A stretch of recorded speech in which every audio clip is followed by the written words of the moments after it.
মিউনিকে প্যারিসের প্লেজার। মিউনিখের এই মাঠটাকে যেন আপন করে নিয়েছে পিএসজি। ম্যাচ শেষে মিউনিখের মাঠে পিএসজির এই উদযাপন ঠিক 1 বছর আগের কথা মনে করিয়ে দিয়েছে। এই মাঠে পিএসজি প্রথমবারের মতো চ্যাম্পিয়ন্স লিগ জিতেছিল। 1 বছরেরও কম সময়ের ভেতরে তারা সেই চ্যাম্পিয়ন্স লিগের টাইটেলটা ডিফেন্ড করার সুযোগ আরো একবার প্রতিষ্ঠা করেছে এই মিউনিখের মাঠেই সেমিফাইনালে জিতে, এবং এবার বায়ার্ন মিউনিখকে হারিয়ে দিয়ে। এই টিমের সবার একটা ইন্ডিভিজুয়াল গল্প আছে। এই সব গল্প ছাপিয়ে লুইস এনরিকের গল্পটা আর এই পিএসজি কে একতাবদ্ধ করার নতুন গল্পটাই সম্ভবত লোকে বারবার করে শুনতে চাইবেন। আমরা সেটা নিয়ে কথা বলবো, কিন্তু পিএসজির এই জয়টার নায়ক উসমান দেমবেলেকে নিয়ে বোধহয় আমাদের একটু শুরু করা দরকার।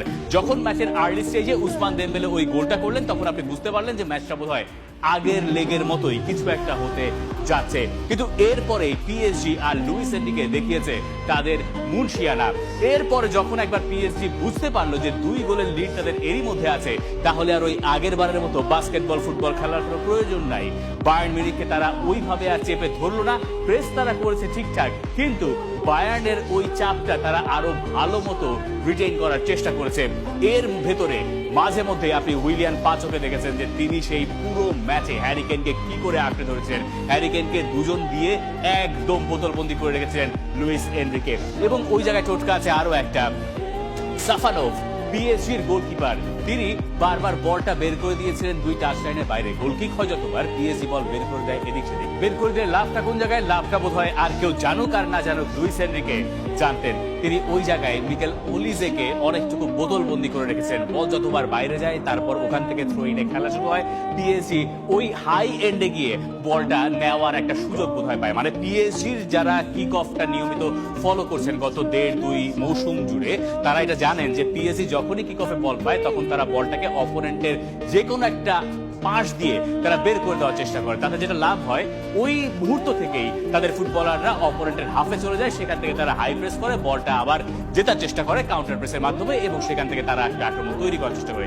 এই হচ্ছে লুইস এনরিকের মাথার ভেতরে, মগজের ভেতরের খুঁটি নাটি।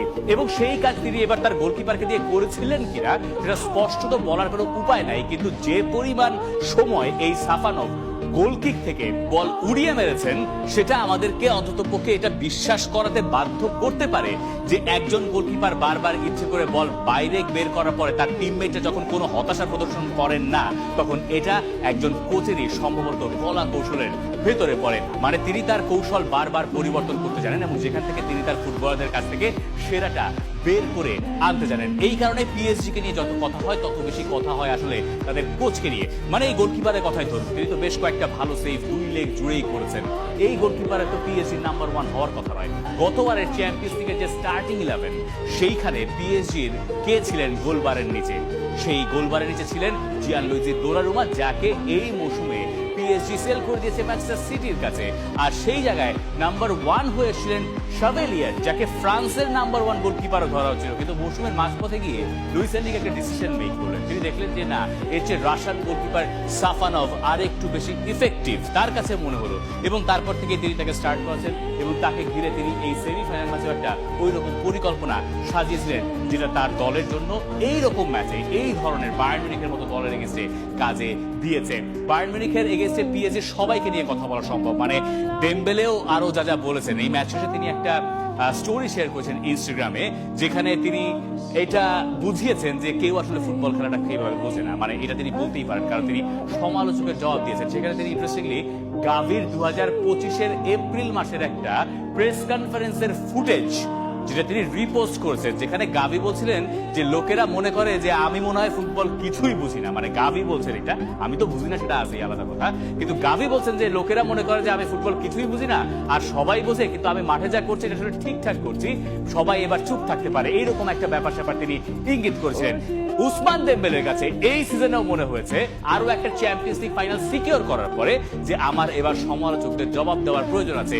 এই সেমিফাইনালের 2 লেগ মিলে আমি যদি উসমান দেমবেলেকে নায়ক ধরি, তাহলে খুব বেশি ভুল হবে। মানে 2 লেগ মিলিয়ে আপনি 3 গোল করছেন, এবং সম্ভবত সবচেয়ে ডিসাইসিভ গোলটা আপনার কাছ থেকে এসে, তারপরে আবার 66 মিনিট আগে যখন লুইস এনরিকে তুলে নিয়েছেন, তিনি ভদ্র ছেলের মতো মাঠ ছেড়ে বেরিয়ে গেছেন। তার কিছুই যায় আসে না। তিনি যখন জানেন যে এই ম্যাচ যদি এক্সট্রা টাইমে যায়, উসমান দেমবেলে সেখানে খেলতে পারবেন না। কিন্তু এইটাই হচ্ছে লুইস এনরিকের দলের মূল মশলা। যে ফুটবলাররা এই দলে আছেন তারা কেউ সুপারস্টার নন, তারা সবাই একটা দলের হয়ে খেলেন এবং এই কারণেই পিএসজি টানা দ্বিতীয়বার চ্যাম্পিয়ন্স লিগের ফাইনালে। যেরকম কথা হচ্ছে এনরিকে নিয়ে, সেই এনরিকে অবশ্য আমাদেরকে বলছেন যে আপনি হয়তো অবাক হতে পারেন, কিন্তু আমি তো মোটেও অবাক হই নাই। মানে পিএসজি এই যে চ্যাম্পিয়ন্স লিগের ফাইনালে উঠেছে, এটা তিনি মনে করেন তার দল এটা ডিজার্ভ করে, এবং শুধুমাত্র তাই নয়, তার বিশ্বাস তার দল এই মুহূর্তে বিশ্বের সেরা দল। এটা তিনি আজকে বলছেন তা না, তিনি বলছেন এটা তো আমি আরো আগে বলে এসেছি। আপনি এতদিন বিশ্বাস করেন নাই কেন? চ্যাম্পিয়ন্স লিগের 2টা ফাইনালে ওঠার পরে আপনি হয়তো এটা বিশ্বাস করবেন, কিন্তু এনরিকের দাবি তিনি এটা আগে থেকেই বলে আসেন এবং সত্যি সত্যি তিনি এই কথা বলেছেন। ফাইনাল জয়ের বিশ্বাস আছে কিনা? হ্যাঁ, গ্রুপ স্টেজের পরে আমি কি বলেছিলাম মনে আছে? আমি বলেছি আমাদের যে ভালো দল আমি আর দেখি না। সমালোচকেরা অবশ্য বলেছিল পিএসজি হয়তো আর আগের মতো ভালো নেই। ওই যে উসমান দেমবেলে একটা ব্যালন ডি'অর জেতার পরে অনেকে যেমন ধরে নিয়েছিলেন দেমবেলের কাছ থেকে এইবার আর ওই রকম ধার দেখা যাবে না, এনরিকের পিএসজি কে নিয়েও অনেকে এই ব্যাপারটা ভেবেছিলেন। সম্ভবত আমরাও তার ভেতরে একজন ছিলাম যে পিএসজির খেলাটা বোধহয় ওইভাবে আর উঠছে না, টানা 2বার পিএসজির পক্ষে চ্যাম্পিয়ন্স লিগে ফাইনাল যাওয়া সম্ভব। মানে এটা হয়, এই পিএসজি বারবার চ্যাম্পিয়ন্স লিগের বিগ ম্যাচে গিয়ে নুয়ে পড়েছে, সেই পিএসজি ভাবে রাতারাতি পাল্টে যাবে, কিন্তু পাল্টে গেছে আসলে একজনের কারণে, এবং তিনি এই বিশ্বাসটা ওই দলের ভেতরে ইনজেক্ট করেছেন। তিনি আসলেই গ্রুপ স্টেজের পরে যখন পিএসজি গ্রুপ স্টেজে মানে লিগ ফেজ যখন হলো, তখন তো পিএসজি 11তম হয়ে শেষ করেছিল, নিউক্যাসল ইউনাইটেড তাদের পয়েন্ট ছিল সমান। তখন এই কোচ লুইস এনরিকে বলেছিলেন যে আমার দল বিশ্বের সেরা, কারণ আমরা রাউন্ড অফ 16-এ সরাসরি কোয়ালিফাই করতে পারি নাই, কিন্তু আমরা তারপরে ওখান থেকেও চ্যাম্পিয়ন্স লিগের এই পর্যন্ত চলে এসেছি। তিনি এই কথা বায়ার্নের মুখোমুখি হওয়ার আগে বলেছেন, তিনি এই কথা ফাইনালে ওঠার পরেও বললেন। একটু মনে করিয়ে দিই যে পিএসজি কে কোন পাথওয়েতে চ্যাম্পিয়ন্স লিগের ফাইনাল পর্যন্ত যেতে হলো। লিগ ফেজে রিসেন্ট টাইমসের one of the toughest fixture ছিল পিএসজির। Atalanta, Barcelona, Leverkusen, Tottenham, Athletic Bilbao, Sporting City, Newcastle United. এবং এই ম্যাচগুলোর ভেতরে তারা মোটে 2টোই হেরেছিল, 2টোই ড্র করেছিল, বাকিগুলো জিতে তারা পরের রাউন্ডে উঠে গেল, কিন্তু তারা টপ 8 সিকিউর করতে পারে নাই। তারপরে তারা নকআউট প্লে অফে পেল মোনাকোকে, এরপরে চেলসি, এরপরে লিভারপুল, বায়ার্ন মিউনিখ, এখন তাদের সামনে আর্সেনাল। তো এই পাথওয়েটা কোনোভাবেই সহজ নয়। যারা এই ম্যাচগুলো জিতে এই পর্যন্ত আসে, তাদেরকে সেরা না ধরে আপনার কোনো উপায় আছে? তাই খুব স্বাভাবিকভাবেই স্পেনের যে গণমাধ্যমগুলো আছে তারা আসলে এই লুইস এনরিকের যে অ্যাচিভমেন্ট সেটাকেই ফোকাস করছে। যতই মেমোরেবল হয়ে থাকুক মিউনিখের রাতটা প্যারিসিয়ানদের জন্য, স্প্যানিশদের জন্য এই রাতটা আবার একটু আলাদা, কারণ এনরিকে যা দেখিয়েছেন এই পুরো ব্যাপারটাই তারা হাইলাইট করছে লুইস এনরিকের কৌশলটাকেই। যেমন ডিয়ারিও আজ বলছে the champions go through, Mundo দেপোর্তিভোর ভাষ্য blue and red final, Diario Sport বলছে অ্যানাদার ফাইনাল ফর লুচো। এবং ন্যাচারালি লুইস এনরিকে এই জায়গায় সবচেয়ে বড় কৃতিত্বটা পাওয়ার কথা। মানে এই এনরিকের আমলে পিএসজির ভোল পুরোপুরি পাল্টে গেছে। ওই যে সুপারস্টারসে চলে গেছেন, মানে এই লোক তো কিলিয়ান এমবাপ্পেকে সরিয়ে দিয়েছেন, দরকার নাই। এমবাপ্পে হয়তো নিজেও যেতেন, কিন্তু এনরিকে তার আগে থেকেই কিলিয়ান এমবাপ্পেকে বসিয়ে রেখেছেন। তিনি সম্ভবত জানতেন যে এরকম একটা ফুটবলার আমার দলে না থাকলে আমি যে কালেক্টিভ প্রেসিংটাই বিশ্বাস করি সেটা আমার জন্য এই দলে ইমপ্লিমেন্ট করা সহজ হবে। উসমান দেমবেলে যেমন বলে যে আমি যদি না ধরে আমাকে আমার কোচ বসিয়ে দেবে। তো এনরিকের এই চরিত্রটাই পিএসজির এতদিন সম্ভবত খুব বেশি প্রয়োজন ছিল। তা তো চ্যাম্পিয়ন্স লিগটাকেই বরাবর টার্গেট করেছে, এবং তিনি আসার পরে চ্যাম্পিয়ন্স লিগে যে কটা ম্যাচ খেলা সম্ভব ছিল পিএসজির, সব মিলে এই 3 মৌসুমে আপনি সর্বোচ্চ 48টা ম্যাচ খেলতে পারতেন। তার ভেতরে 47টা ম্যাচ হয়েছে, এই 47 ম্যাচের 46টাই পিএসজি খেলেছে।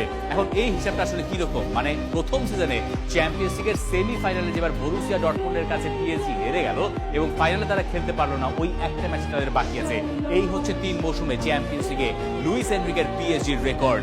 2টো ফাইনাল, একটাতে তো চ্যাম্পিয়নই, আরেকটা সেই সেমিফাইনাল। তাই এই জায়গায় পিএসজির যে মেমোরেবল নাইট, সেইখানে পিএসজির দল ছাপিয়ে সবচেয়ে বড় নায়কের নাম তাদের কোচ লুইস এনরিকে।